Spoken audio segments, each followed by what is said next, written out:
Yo soy Héctor Zagal y hoy les voy a platicar de un tema muy importante para la política mexicana en 2024, la retórica de Aristóteles. Así es, este filósofo que murió en el 3022 a.C. se considera como el padre de la retórica y escribió un libro que es clave todavía hoy por hoy para quienes están interesados en hacer promoción, en hacer propaganda, en vender. ¿Qué es lo que Aristóteles dice en este libro? Lo que Aristóteles advierte es que hay diversos tipos de argumentar, diversas maneras de convencer a las personas. Por un lado está la ciencia, pensemos en las matemáticas, en la argumentación matemática, que es la demostración científica por excelencia.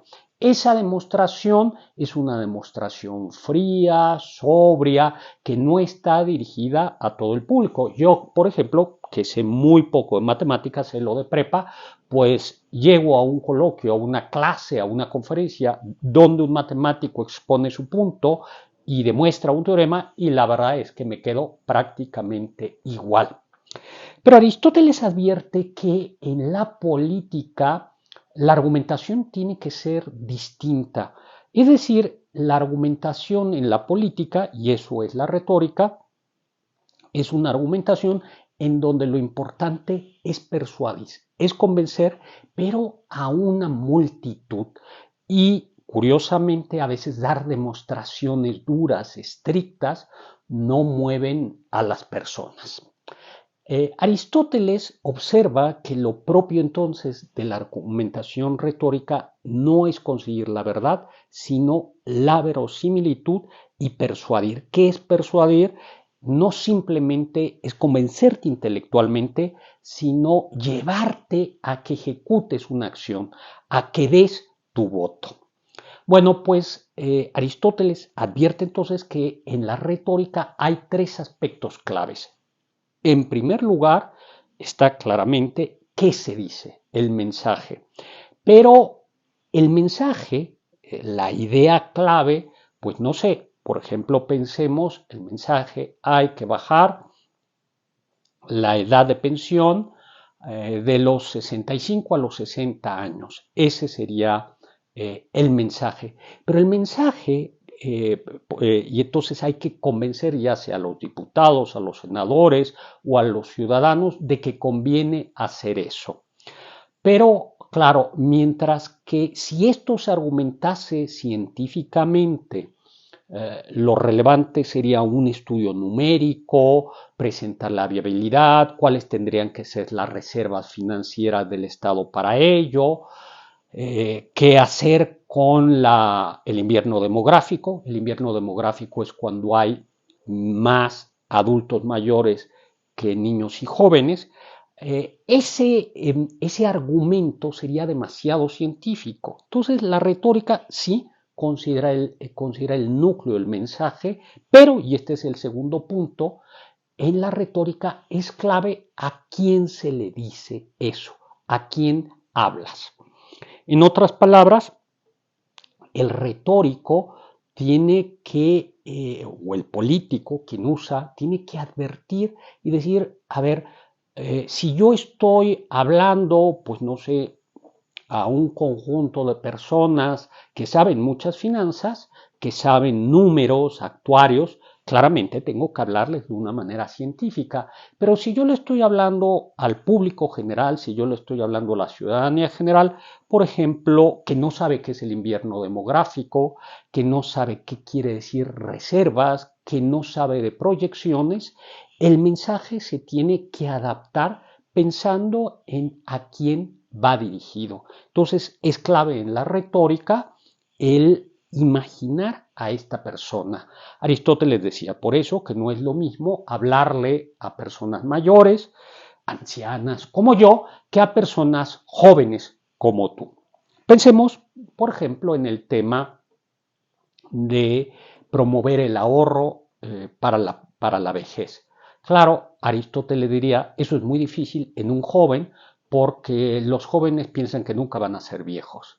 Para ellos la vejez es algo lejano y por tanto yo tengo que hacerme cargo de que ese tipo de auditorio es un auditorio mucho más difícil de persuadir a quienes, en cambio, como yo, ya estamos al final de la vida y por tanto eso de la pensión no es algo abstracto, sino ya casi tenemos que estar pensando no solo en la pensión, sino en el plan de previsión funeraria. Bueno, yo por cierto ya tengo previsión funeraria. Claro, ¿por qué? Porque ya estoy viejito. Entonces, pensar en a quién se lo estás diciendo. Y luego Aristóteles, y eso es genial, ¿no? Dice, en cambio, en la argumentación científica, pues yo no tengo que pensar en a quién se lo estoy diciendo. El matemático asume que todos saben matemáticas, o el investigador en medicina habla con un lenguaje médico y no va a adaptar el lenguaje al auditorio si está en una comunidad, en un congreso médico o en una comunidad científica. Y tercero, ¿quién lo dice? Claro, por ejemplo, un argumento matemático, da igual que lo diga un señor mal vestido, que un señor bien vestido, que lo diga una mujer o un varón, que lo diga un mexicano o un estadounidense, que lo diga una persona más apuesta o menos apuesta, o que lo diga una persona que tartamudea a una persona que no tartamudea, porque en este tipo de demostraciones de argumentos científicos, lo básico es el mensaje, la demostración. Por el contrario, en la argumentación retórica, que es la propia de la política, es fundamental quién lo dice. Cómo voy vestido, el modo en el que hablo. ¿Por qué? Porque justo hay una identificación entre el retórico o el orador y las personas a las que se dirigen. Yo voy a poner un ejemplo. En el debate presidencial del sexenio pasado, se acordarán ustedes que estuvo el hoy presidente Obrador, estuvo Mitt y estuvo el otro, Ricardo Anaya, y recordarán aquel cuarto personaje, el Bronco. Bueno, yo siempre suelo decir que iban impecablemente bien vestidos Mitt y Anaya. Trajes, estoy seguro de que esa eran camisas hechas a la medida, eran elegantísimos. En cambio, el presidente Obrador, aunque iba de traje, el hoy presidente Obrador, en ese momento candidato, iba con un traje que claramente se veía corriente, quizá era caro, no se veía elegante. Ahora, ¿esto por qué es importante? Porque este es un error, porque claro, Anaya y Mitt le estaban hablando al pueblo de México, no estaban hablando frente a un consejo de accionistas de una empresa, ni estaban hablando en una junta de financieros o estaban hablando frente al banco, a banqueros internacionales. ¿Qué es lo que pasa? En realidad en México muy pocas personas utilizan corbata, ¿no? En realidad la mayoría de los mexicanos utilizamos corbata muy pocas veces y habitualmente en los días más tristes de nuestra vida, que es el día de los entierros y velorios y en el día de nuestra boda. Pero, claro, entonces, ¿a quién se dirige? Se dirige el presidente Obrador con está diciendo en su lenguaje, la gente se identifica con él, claro, dice, él es una persona como yo. La mayoría de los mexicanos, por cuestiones culturales, por cuestiones económicas, no utilizan corbata, mientras que los otros dos personajes en este momento, Anaya y Mitt, rechazaban tácitamente a las personas, a la gran mayoría de los mexicanos. Recordemos que México es un país con millones de pobres simplemente por el modo de vestir, ¿no? ¿Quién lo dice? Eso es muy, muy, muy importante, ¿no? Esto es, entonces, como ven, Aristóteles no estaba nada equivocado. Y esto hoy lo estamos viendo en las campañas electorales. Estamos viendo cómo, por ejemplo, las dos candidatas punteras se visten como mexicanas, lo que están tratando de identificarse. Xochitl ya lo hacía desde hace mucho tiempo, también Sheinbaum, pero sobre todo Xochitl, transmiten de yo soy muy mexicano, mi estilo de vestir es informal, yo hablo de una manera muy informal. Ahora bien, Aristóteles distinguía entre tres tipos de retórica.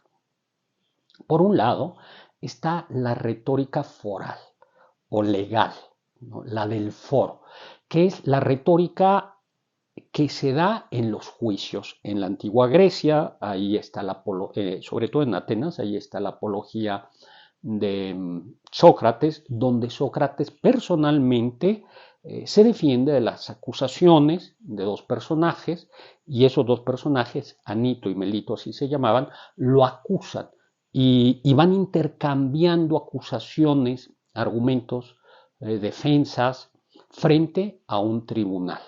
Eso se llama la retórica foral, ¿no? En México no se practicaba porque nuestro sistema jurídico era un sistema inquisitorial, en realidad inquisitorial, ¿no? Se decía de otra manera, pero era donde no hay prácticamente careo, donde no se habla. Hoy por hoy, con un sistema oral, lo que se busca es que la defensa y el fiscal hablen, argumenten frente al juez.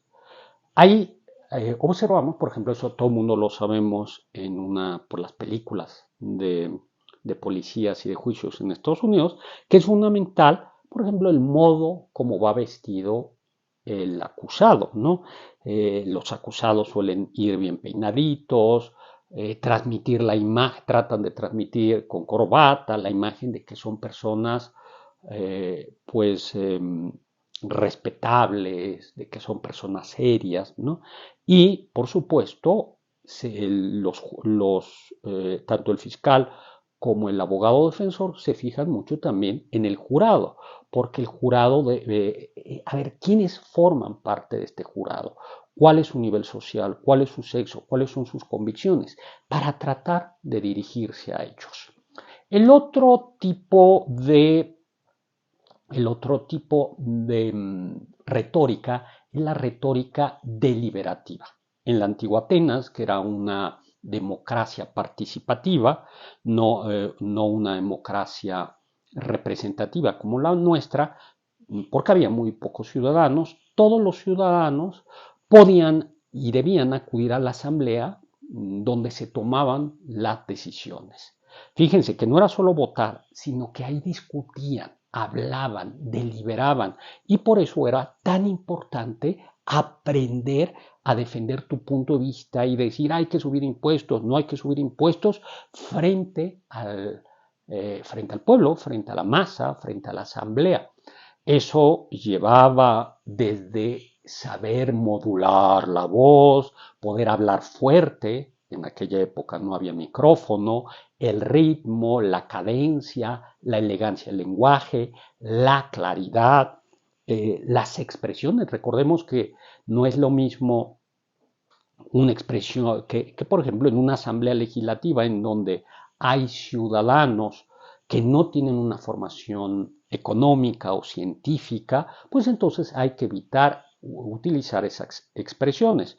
O al revés, Aristóteles piensa que a veces hay que utilizar refranes, dichos, aforismos, porque son muy concretos y le dicen mucho a la gente. Por cierto, en Atenas, como no había reloj, el reloj o no había reloj como lo conocemos, se llevaba el tiempo de una manera muy curiosa, que era, ponían una vasija con agua aquí y otra vasija acá, tenía un agujerito, y entonces llenaban de agua la vasija de arriba y comenzaba a bajar, a saltar el agua, y ese era el tiempo que tenían todos los oradores. Cada orador tenía el derecho a hablar lo que le durara ese, pues era un reloj de agua, un método muy curioso.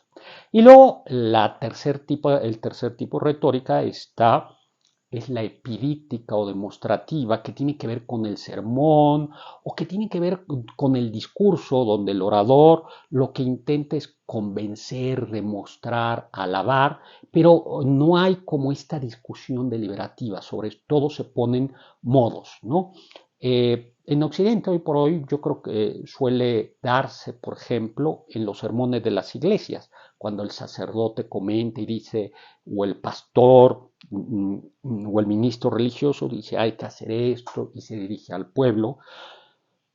Por ejemplo, a veces en las escuelas, a mí me tocaba cuando era chavo, cuando hace muchos años, por ejemplo en la primaria o en la secundaria, el lunes de las fiestas más importantes, alguno de los alumnos hablaba, pues no sé, de Benito Juárez, de la efeméride, de la revolución, y decía, pues miren, hay que seguir este ejemplo. Eso es un tipo de relación.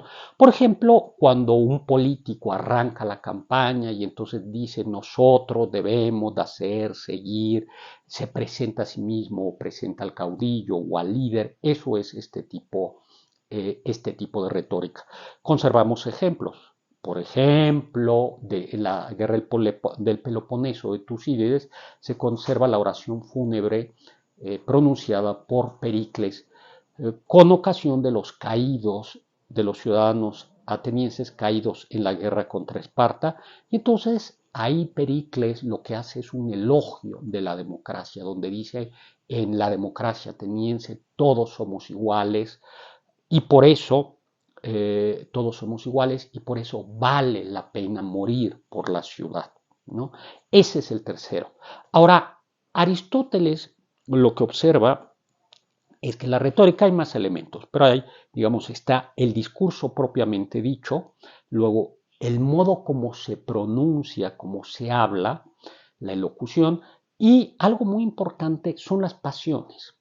Es decir, el retórico debe de aprender a mover las pasiones, porque los seres humanos no solo decidimos con base en un razonamiento, decidimos la mayoría de las veces en muy buena medida con el estómago. Y voy a poner un ejemplo. ¿Cuál es el mejor equipo de fútbol de México? Bueno, un científico, un razonamiento científico diría es bien fácil. Simplemente es cuál es el que más campeonatos ha ganado y más goles ha metido. ¿Ya? Pero en realidad cuando nosotros discutimos quién es el mejor equipo, por eso hay gente que aunque no lo crean le va al Necaxa o al Cruz Azul, pues tienen que ver mucho las pasiones. ¿No? La tradición es que, claro, como yo veía de chiquito con mi papá, y entonces el retórico, el orador, lo que sabe es dirigir, mover esas pasiones. Aristóteles observa que hay muchas pasiones, la alegría, la tristeza, pero hay una pasión básica que es el enojo. Entonces, cuando un orador hace que alguien se enoje, ¿no? Es decir, fíjense en el enemigo, ¿no? El enemigo que nos ha oprimido, dice el adversario político, ese adversario político nos ha oprimido, nos ha saqueado, nos ha explotado, nos ha violado, no quiere a nuestra comunidad, no quiere a nuestro país. Eso mueve las pasiones, y la ira es una de las pasiones más importantes y que es más fuerte. ¿Qué tan fuerte es?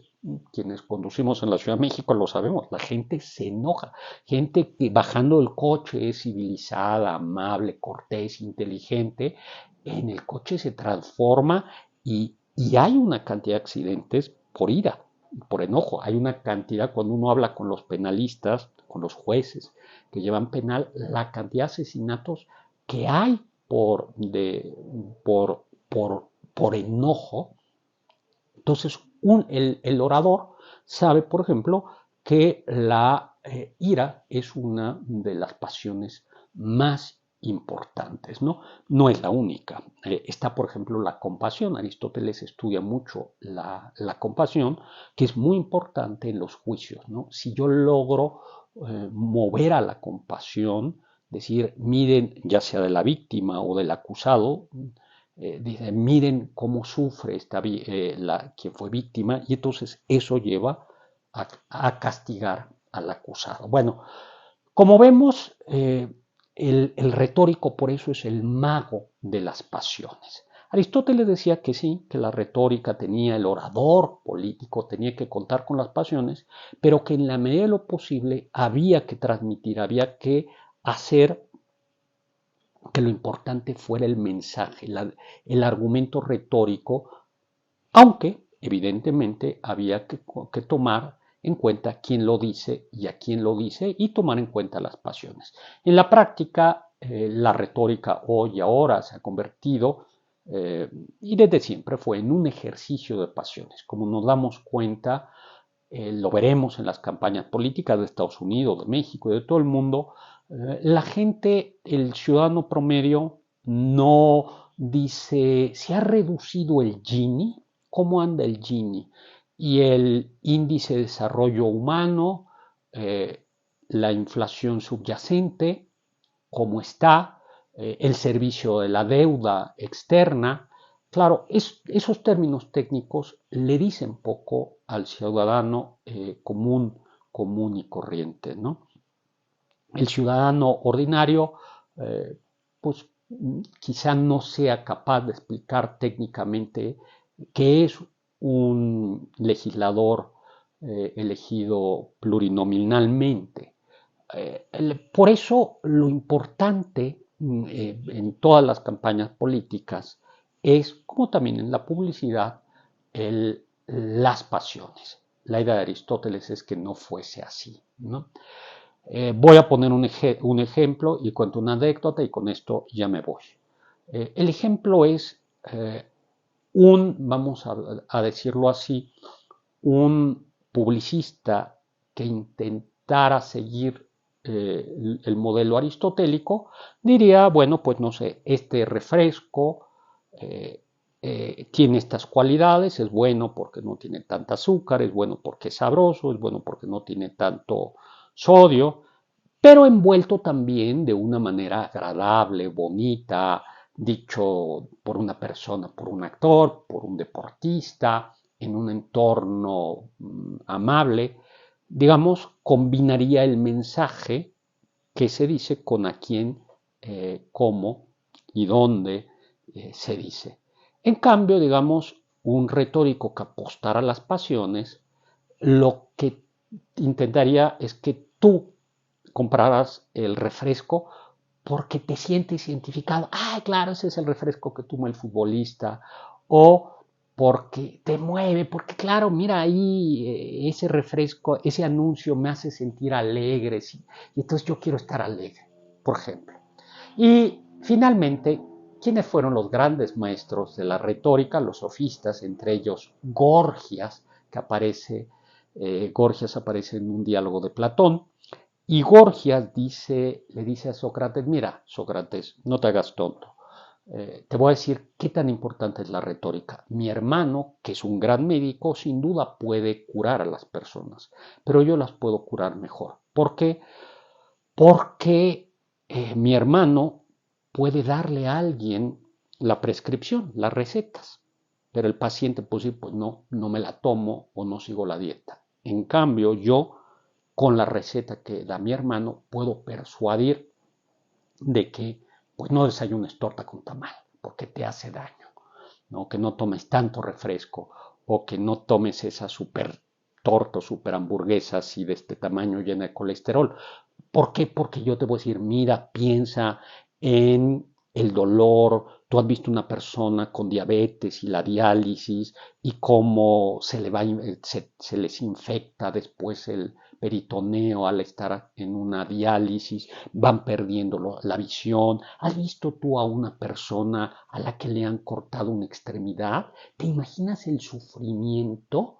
Bueno, si tú sigues comiendo así, eso te va a pasar peor. Te va a pasar, pero imagínate que no puedas caminar y que te tengan que llevar incluso al baño, ¿no? Porque te falte una pierna. ¿Te imaginas?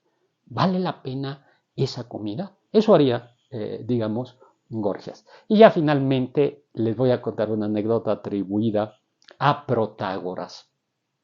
Protágoras decía que era un gran maestro y que podía enseñarle a cualquier persona que le pagase el precio, podía enseñarle a persuadir sobre cualquier asunto. Es decir, yo soy Protágoras y si tú me contratas y tomas mi curso aquí en YouTube, yo Protágoras te voy a enseñar a que tú puedas convencer a cualquier persona sobre cualquier cosa. Un alumno suyo, un estudiante, se inscribe en Academias Protágoras y entonces termina el curso y le dice, maestro Protágoras, no le voy a pagar. ¿Cómo que no me vas a pagar? Sí, no le voy a pagar porque lo voy a persuadir de que no me cobre. Y si lo persuado de que no me cobre, pues no le pago. Pero si no lo persuado, tampoco le voy a pagar porque entonces usted no me enseñó a persuadir correctamente. Eso eran los sofistas. Como ven, Aristóteles, la filosofía clásica, tiene que decir algo en el mundo de 2024. Yo soy Héctor Zagal. Si les gustó este video, compártanlo y digan me gustó. Y recuerden aquello que decía Immanuel Kant, sapere aude, atrévete a saber. Y recuerden que también estoy en MBS Radio 102.5, en el banquete del Dr. Zagal y por supuesto en TikTok, en Instagram y en X. Chao.